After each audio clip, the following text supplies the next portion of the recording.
안녕하십니까. ETV 뉴스입니다.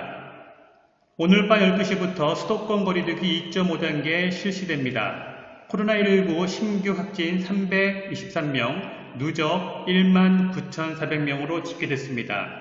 중앙방역대책본부는 29일 날 12시 기준으로 서울 사랑제일교회와 관련해 접촉자를 조사하던 중 40명이 추가로 확진 판정을 받아 누적 확진자는 1,018명으로 집계됐다고 밝혔습니다. 지난 12일 교회 관련 첫 확진자가 나온 이후 17일 만에 1000명대를 넘어섰습니다. 광복절 광화문 집회 관련 확진자는 13명 늘어 누적 확진자는 307명으로 집계됐습니다.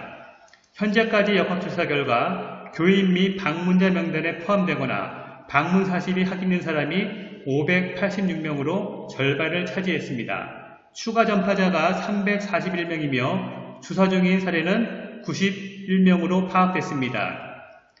사랑제일교회 관련 집단 감염은 다른 종교시설을 비롯해 직장, 의료기관, 요양시설 등 곳곳에서 추가 전파를 일으키고 있습니다. 추가 전파가 발생한 장소는 25곳이며 확진자는 154명에 달합니다. 지역별로는 수도권에서 서울 94명, 경기 8명, 인천 12명 등 186명의 확진자가 나왔습니다. 비수도권 지역 확진자는 121명으로 조사가 됐습니다. 강주가 42명, 대구 14명, 경북 13명, 충북 10명, 충남, 경남 각 9명, 부산 8명, 대전 6명, 울산, 강원 각 5명입니다. 연령대별로 60대 이상이 전체의 49.2%를 차지하며 가장 많았고 이어 50대, 40대 순이었습니다. 산발적인 집단 감염이 이어지고 있는 가운데 서울 관악구 방문 판매 업체 무한그룹의 경우 방역당국 접촉자 조사 과정에서 6명이 더 늘어 누적 72명이 됐습니다. 이 업체와 관련해 전남에서만 55명의 환자가 나왔습니다. 그로브 아파트와 관련해서 지난 23일 첫 확진자가 나온 뒤 확진자의 직장인 금천구 축산업체 비판 등에서도 집단 감염이 확인된 가운데 이날 낮까지 총 33명이 감염됐습니다. 노원구 빛가운교회와 관련해서도 3명 더 늘어 누적 확진자는 20명이 됐습니다.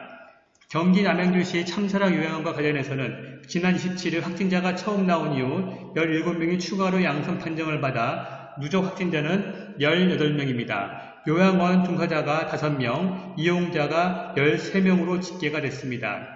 특히 고령 확진자 발생이 잇따르면서 사망자까지 하나 더 늘고 있어 방역당국은 긴장의 끈을 놓지 못하고 있습니다. 사망자는 전날 대비 5명이 추가돼 누적 321명으로 늘었습니다. 이 가운데 고혈압, 당뇨병 등 기저질환이 있는 경우는 312명이었습니다. 평균 치명률은 1.65%에 불과했지만 80세 이상 21.1%, 70대 6.7%, 60대 1.5% 등 고령층일수록 치명률이 급격히 높아졌습니다. 방역당국은 현재까지 중증 위중 환자 총 155명에게 코로나19 치료제로 특례 수입돼 렘데시비르를 투여했습니다. 감염 경로가 파악되지 않은 깜깜이 환자 비중도 20%에 육박했습니다. 지난 16일부터 이날 0시까지 방역당국의 신고된 확진자 4,361명 가운데 감염 경로를 조사 중인 사례는 848명으로 19.4%를 차지했습니다. 정부는 수도권의 상황이 심상치 않게 돌아가면서 수도권의 사회적 거리두기 단계를 현행 2단계에서 30일 0시부터 2.5단계로 경상키로 했습니다. 다음 달 6일까지 8일간 감염 전파 위험이 큰 47만여 개의 영업시설의 운영을 제한해 방역을 강화하겠다는 취지입니다. 윤태호 중앙사고수습본부 방역총괄반장은 29일 정부 세종청사에서 열린 브리핑에서 지금이 수도권의 확산세를 꺾을 수 있는 마지막 기회라는 점을 잊지 말고 앞으로 8일간 배수진을 쳐 위기를 극복하자면서 현재 수도권 상황은 집중적이고 강력한 거리두기 조치를 하지 않으면 안 될 만큼 매우 엄중하다고 강조했습니다. 이어 지금 우리는 수도권에서의 확산을 잠재울 수 있는 마지막 방어선에 서 있다면서 이번 확산세가 진정되지 않는다면 우리 손에 남는 것은 3단계 격상이라는 극약 처방밖에 없다고 경고했습니다.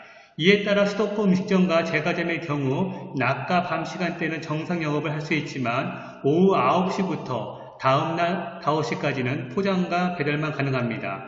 프렌치 카페는 영업시간과 상관없이 매장 내에서는 음식물 서치가 불가능하고 포장 배달만 허용됩니다.